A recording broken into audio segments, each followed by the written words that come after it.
This is In the News in VOA Special English. A federal judge in the United States says the terrorist surveillance program violates the Constitution. This is the first such ruling against the secret program approved by President Bush. The National Security Agency established the program after the attacks on the United States on September 11, 2001. The program lets the agency monitor the international calls and email of individuals in the United States without the need for a court order. The Justice Department is moving quickly to appeal the ruling by Judge Anna Diggs Taylor in Detroit, Michigan. Her order Thursday to stop the program will not be enforced at least until she hears arguments on September 7th. The American Civil Liberties Union brought the case in January for a group including reporters, researchers, and criminal defense lawyers.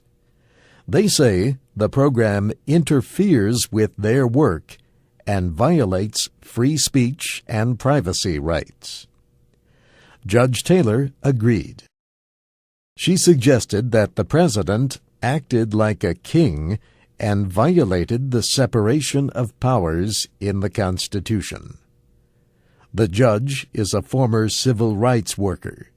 President Jimmy Carter appointed her to the court in 1979. Administration officials say the surveillance program is carefully administered and has helped stop terrorist attacks. On Friday, President Bush condemned the ruling.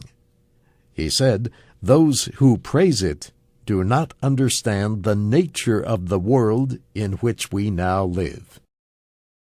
The ruling came as anti-terrorism officials continued to investigate a reported plot to bomb flights from Britain to the United States. British police said last week that they had prevented a plan to carry liquid explosives onto airplanes. More than 20 suspects have been arrested in Britain. Pakistan holds several others. A British judge this week gave police several more days to question 23 suspects without criminal charges. The judge said 2 suspects could be held until Monday and the others until Wednesday. Police could ask to keep the suspects longer. A new anti-terrorism law in Britain gives police more time to hold people without charges, up to 28 days. Britain strengthened its laws after the bombings last year in the London transport system. Some people say Muslim communities are being unfairly targeted under the new measures.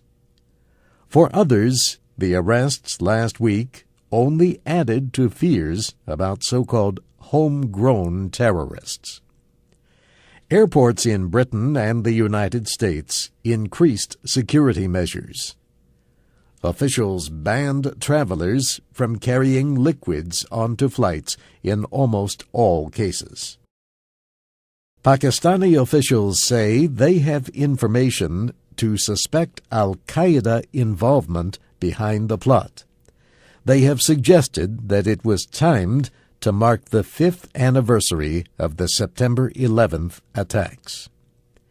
And that's In the News in VOA Special English, written by Brianna Blake and online at voaspecialenglish.com.